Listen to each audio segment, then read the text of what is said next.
Vale, vamos a desgranar esto. Imaginemos por un momento una situación muy concreta. Pensemos en alguien que tiene 35 años. Una edad temprana, sí. Muy temprana. Pero esta persona está completamente arruinada, asediada por unas deudas que la asfixian.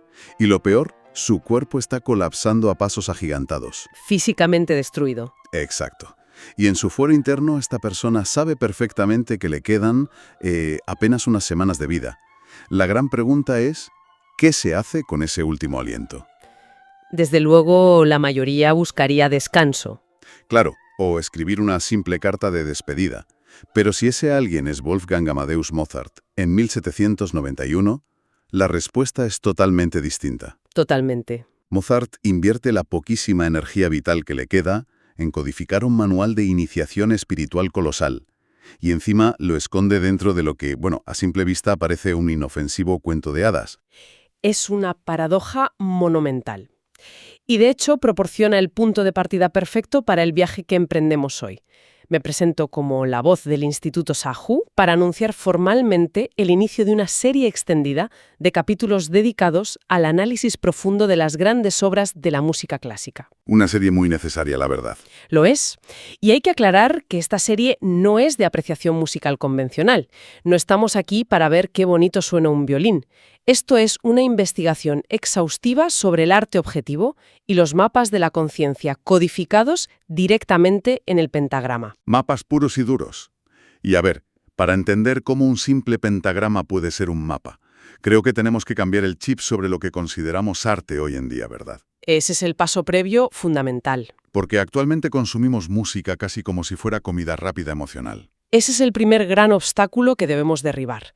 Para entrar de lleno en esta investigación, debemos diferenciar radicalmente el arte subjetivo del arte objetivo. Claro. El subjetivo es el que nos rodea constantemente. Eso es, a lo que estamos acostumbrados, lo que satura nuestra cultura. Es puro arte subjetivo. Su única función es el entretenimiento o la evocación de emociones mecánicas. O sea, una canción te pone triste, otra te pone eufórico, otra te genera nostalgia. Exactamente. Es un carrusel emocional. Subes y bajas, pero cuando la música termina te deja exactamente donde estabas. No hay avance. Ninguno. Sin embargo, el arte objetivo opera en otra dimensión completamente distinta.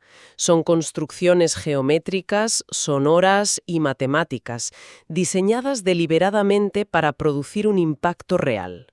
Un impacto real anatómico y psíquico, ¿no? Justo. Un impacto directo en el estado de conciencia de quien recibe esa obra. El arte objetivo no busca adular al ego ni hacerle sentir cómodo. Busca operar directamente sobre él.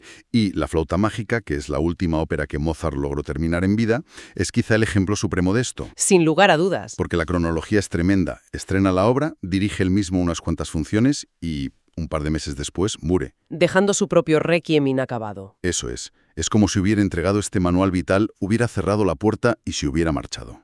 Cumplió su misión principal. Pero claro, para poder descifrar este manual cartográfico, hay que entender en qué andaba metido el autor. Y aquí pisamos de lleno el terreno de la masonería vienesa. Sabemos que Mozart alcanzó el grado de maestro masón. Un grado muy elevado. Pero, a ver, seamos sinceros con la imagen popular. Lo que nos llega a la mayoría sobre la masonería de la Ilustración es, la idea de un club de élite. Aristócratas con peluca. Justo eso. Aristócratas debatiendo sobre política, bebiendo vino en salones elegantes. Entonces, ¿estamos hablando simplemente de un club de debate para ricos o había algo mucho más profundo ahí? Esa visión de club de caballeros es un mito absoluto que desvirtúa la realidad histórica. Totalmente. La masonería vienesa de aquella época, y en concreto la logia Thurwaltetigkeit, a la que pertenecía Mozart, era una auténtica escuela de misterios de un corte extremadamente riguroso. No era para pasar el rato, vamos. Para nada. Y la pieza clave para entender este rompecabezas histórico es Ignaz von Born. Un nombre que hay que subrayar. Muy importante. Este hombre era el venerable maestro de una de las logias más intelectuales de Viena. Pero, lejos de ser un simple tertuliano de salón, era un naturalista y científico brillante. Y con unos intereses muy particulares. Fascinantes. Von Born dedicó gran parte de sus estudios profundos a argumentar que los ritos de la logia eran la continuación directa, sin fisuras, de los misterios iniciáticos del antiguo Egipto. Estamos hablando de los ritos de Isis y Osiris. Exactamente esos. Y su influencia en Mozart fue tan abrumadora, tan directa, que él mismo sirvió como modelo directo para el personaje de Sarastro. El sumo sacerdote de la luz en la flauta mágica. Ese mismo. Hombre, y a todo este secretismo filosófico hay que sumarle el contexto. No era precisamente el mejor momento histórico para jugar a los misterios en Viena. Era una época de altísimo riesgo. Claro, el emperador Leopoldo II veía conspiraciones por todas partes. La Revolución Francesa estaba reciente y la policía secreta andaba clausurando logias sin miramientos. El nivel de peligro era altísimo, sí. Escribir y estrenar una ópera que revelaba los secretos de la iniciación masónica, aunque fuera en código, fue un acto de enorme valentía. Se jugaba la vida y la libertad. Totalmente. En medio de esa persecución política brutal, esto fue un acto de lealtad absoluta a la doctrina. Es que es fascinante. Mozart sabía que las paredes físicas de la logia podían ser derribadas por los soldados del emperador en cualquier momento. Así que trasladó la enseñanza a un lugar mucho más seguro. Un lugar donde la censura no la vería venir. El escenario de un teatro popular. Escondido a plena vista. Escondido a plena vista, totalmente. Y esa urgencia, ese mensaje en clave, te golpea en la cara nada más empezar. Quiero que nos detengamos en la obertura de la obra. El pórtico de entrada. Justo. Porque antes siquiera de que se alce el telón, antes de que ningún personaje cante una sola sílaba, suena una señal acústica inconfundible. Así es.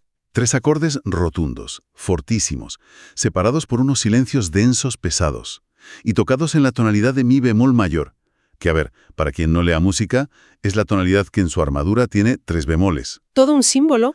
Es que 3 acordes, 3 bemoles. Todo grita la presencia del número 3. Pero claro, siendo abogados del diablo, al final son 3 acordes. Es música. Claro, alguien podría dudar. ¿Cómo estamos tan seguros de que no estamos sobreanalizando esto y viendo fantasmas masónicos donde solo hay un adorno musical? Lo fascinante de esto es que en el arte objetivo, insisto, nada es aleatorio. Ni una sola corchea. Todo tiene una función. Todo. Esos 3 acordes reproducen con exactitud milimétrica la batería masónica. Son los 3 golpes rítmicos de mallete con los que el venerable maestro abre los trabajos rituales en la logia. Un llamado acústico. Exacto. Un llamado a la sabiduría, a la fuerza y a la belleza. Y como bien intuyes, con los bemoles, el número 3 es la viga maestra de la arquitectura de toda la obra. Aparece por todas partes, ¿sí? Veremos a 3 damas, a 3 genios, a 3 templos. No es un capricho estético para que quede bonito. Es la representación matemática del principio trinitario que fundamenta la gran obra. La evolución de la materia, la energía y la conciencia. Precisamente. Pero hay un segundo nivel de codificación en esa misma obertura que responde a tu pregunta sobre si estamos sobreanalizando. Ah, sí. ¿Cuál es ese segundo nivel técnico? La estructura misma con la que está compuesta la pieza. Mozart decide fusionar una fuga con una forma de sonata clásica. Vale, perdona que te corte aquí un segundo, me pongo en el lugar de quien nos escucha y, claro, decir fuga y sonata suena a clase teórica y aburrida de conservatorio. Entiendo la reticencia, sí. ¿Por qué es tan vital entender esa combinación técnica concreta para leer este mapa de la conciencia? Vamos a diseccionar el mecanismo de una forma muy visual. Una fuga es una estructura musical de una rigidez casi inhumana. Muy matemática, ¿no? Extremadamente matemática. Son voces que entran y se persiguen siguiendo reglas inquebrantables. Es como observar los engranajes cósmicos de un reloj perfecto. Representa el orden implacable del universo. ¿Vale, y la sonata? Una sonata, por el contrario, es una forma narrativa clásica.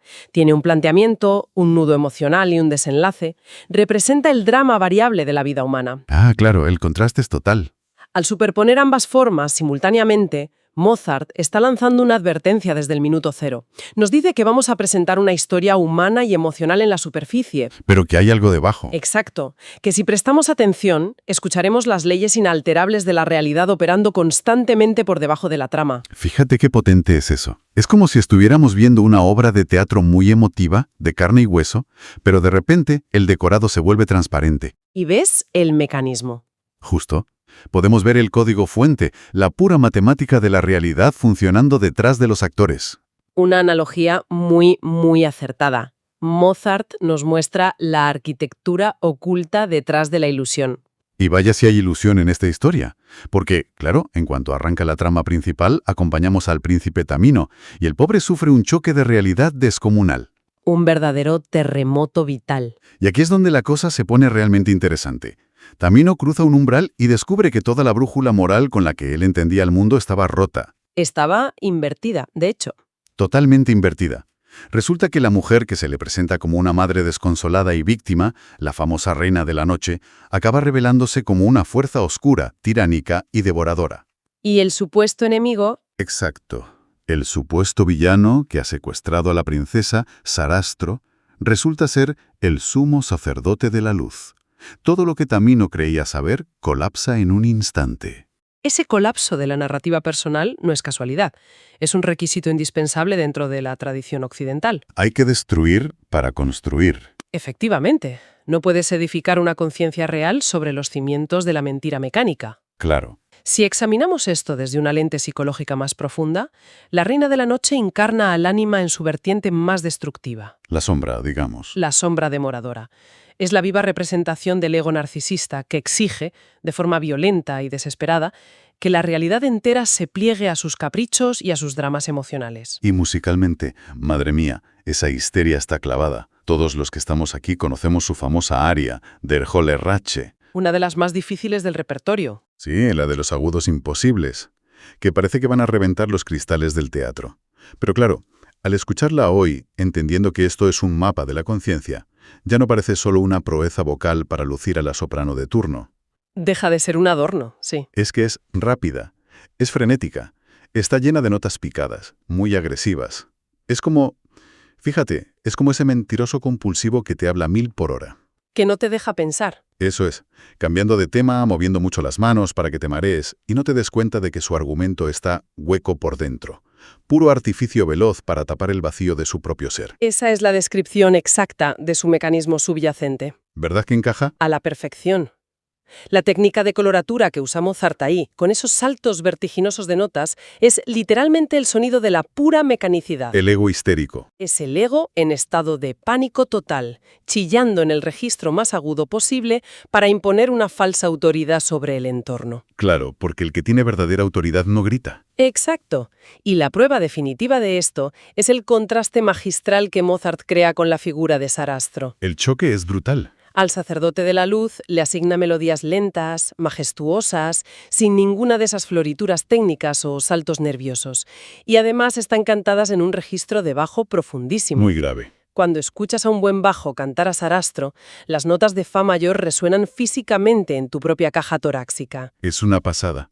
Es como sentir la tierra vibrando directamente en tu pecho. Porque Sarastro es la encarnación sonora de el ser. Con mayúsculas. Sí, el ser. Y el ser no tiene ninguna necesidad de chillar, ni de adornarse, ni de convencer a nadie de forma neurótica. Su autoridad emana de su propio arraigo, de su inmensa y silenciosa profundidad. ¡Qué gran contraste! El ego es superficial, veloz y ruidoso. El ser es paciente, grave y absolutamente sereno. Vale, entonces desenmascarar esta ilusión ruidosa del ego frente al ser está muy bien. Pero ojo, es solo la toma de contacto.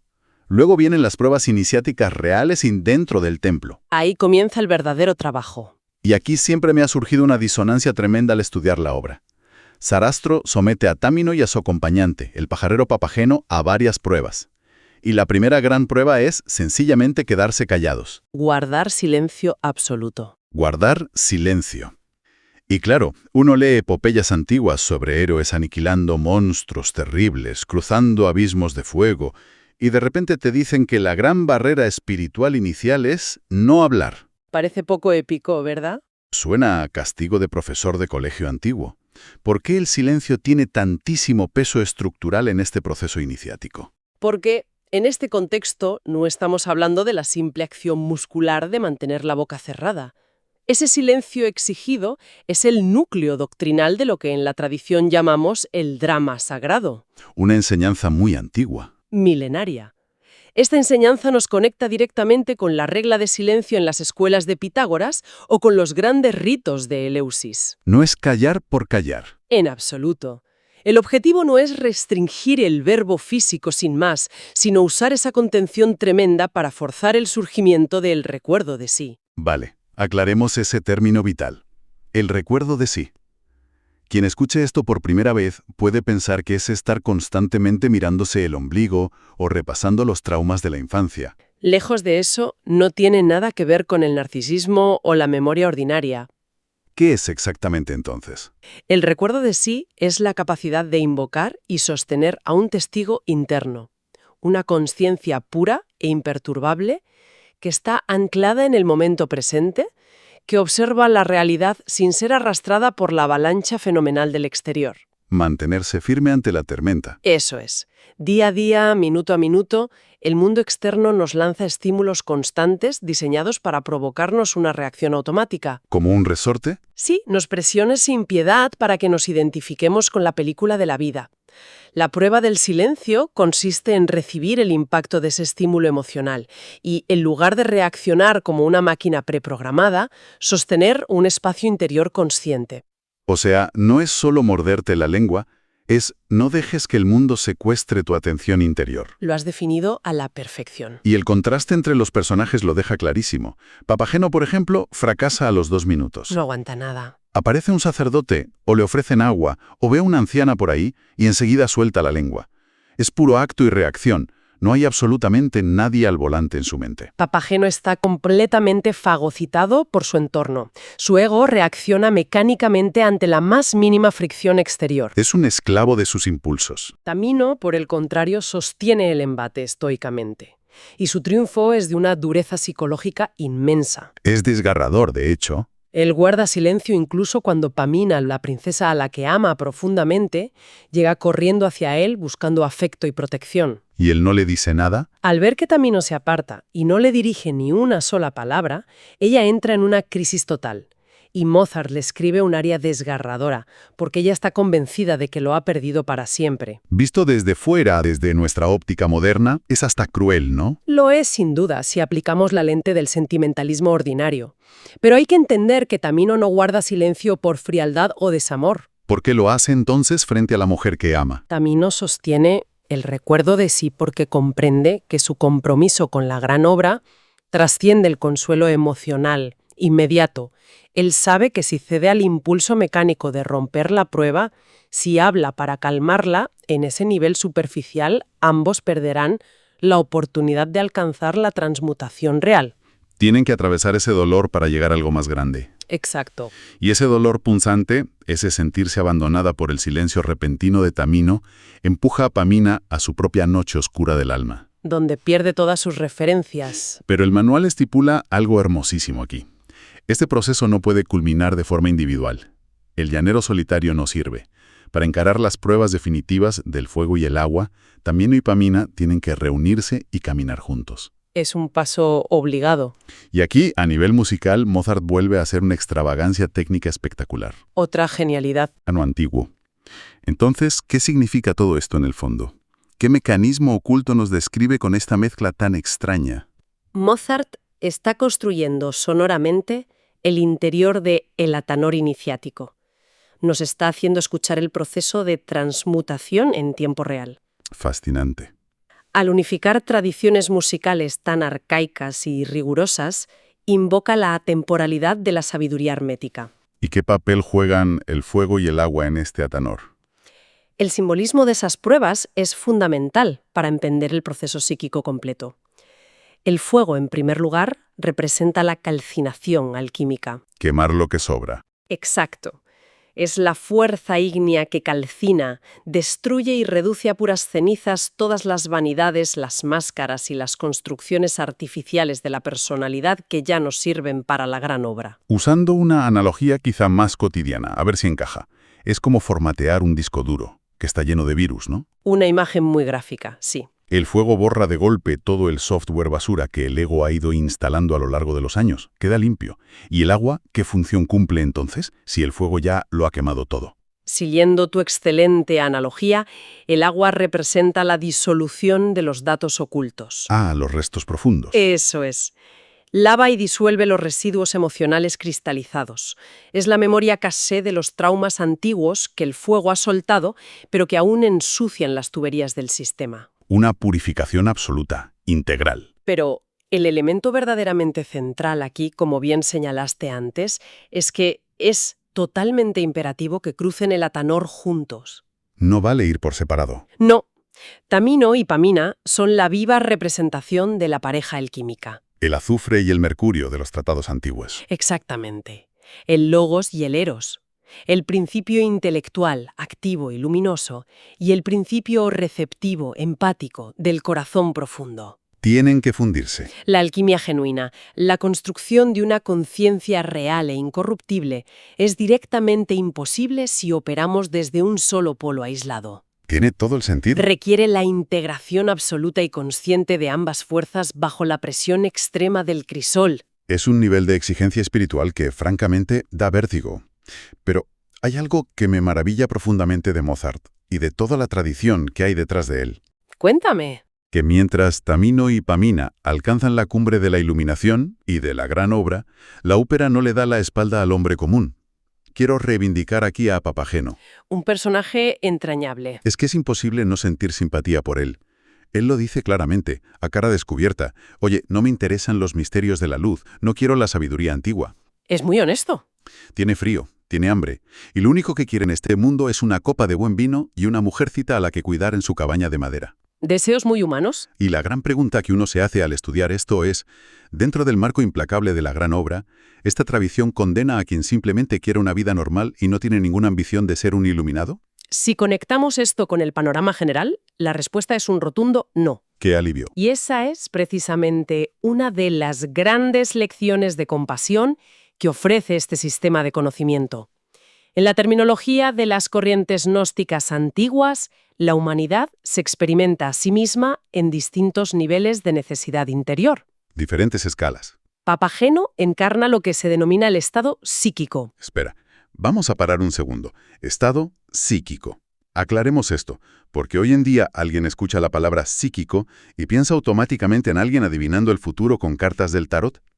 Una aclaración más que necesaria, desde luego.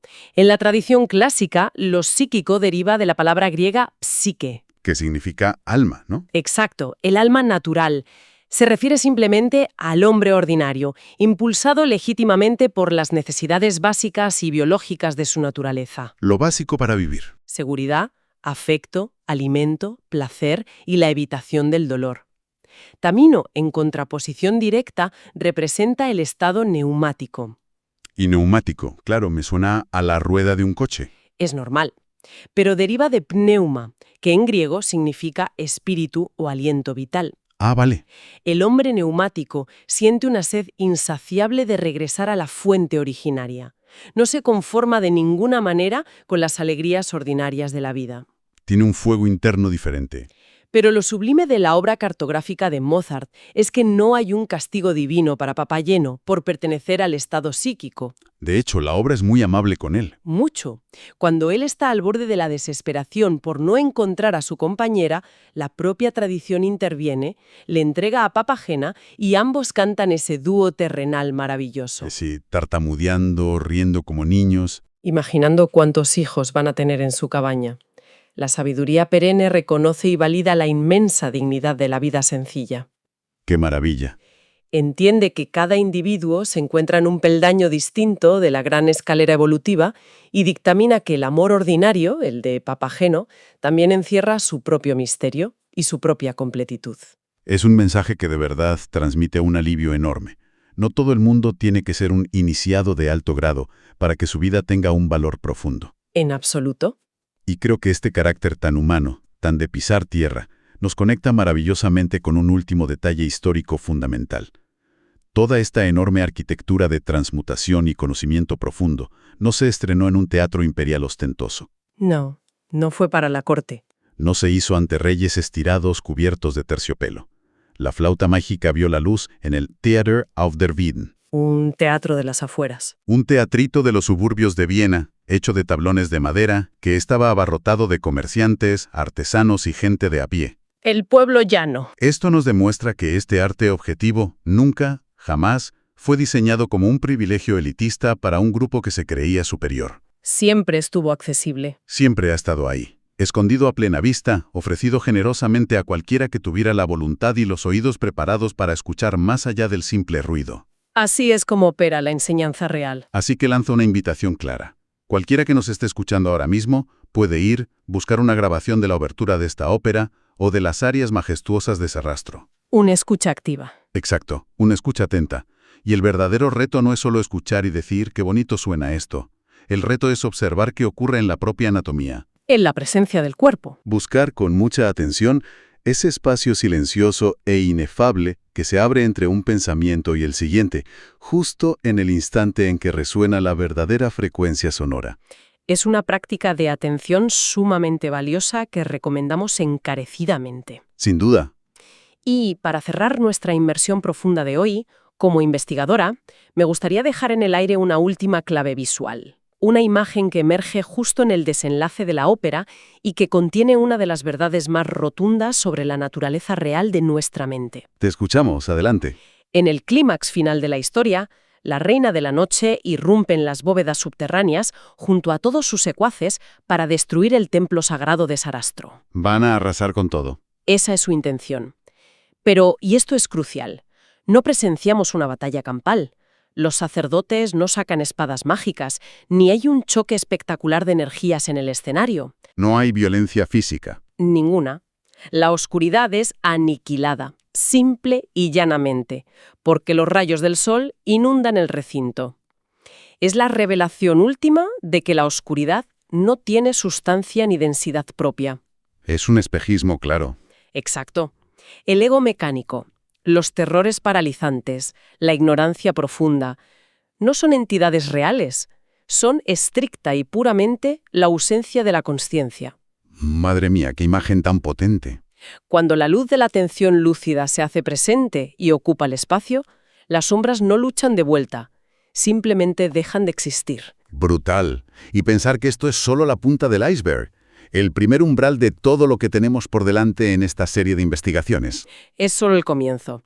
En nuestro próximo capítulo dejaremos las calles de Viena y viajaremos hacia la figura colosal de Ludwig van Beethoven. Palabras mayores. Abordaremos su monumental Novena Sinfonía y nos enfrentaremos a un misterio insondable. La sordera, supongo. Sí. Analizaremos cómo fue anatómicamente posible que un hombre, sumido en el encierro del silencio más absoluto por la sordera física, lograra captar las proporciones geométricas del cosmos para traducirlas al lenguaje humano. Promete ser otro viaje que nos va a romper absolutamente todos los esquemas mentales. Ya lo estamos preparando y tenemos muchísimas ganas. Si deseas profundizar con rigor en estos estudios y participar en nuestras prácticas, te invitamos a los cursos, talleres y seminarios, ya sean modalidad presencial o en línea, que ofrece el Instituto SAHU. La investigación continúa en ti.